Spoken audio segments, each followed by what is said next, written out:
Și vrem să vlog ăsta să facem un unboxing. Începem direct cădarea. Avem un basan de buze roșu. Deja m-am mutat cu el.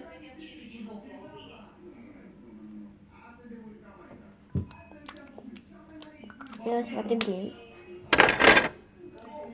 Avem aici niște noi carioci foarte faine. Eu să le arăt după.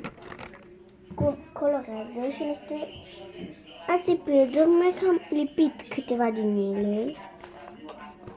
Am foarte multe, nu știu de ce, și mai am o mască cu stitch.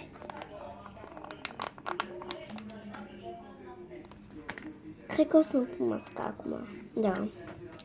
O să-mi pun masca acum.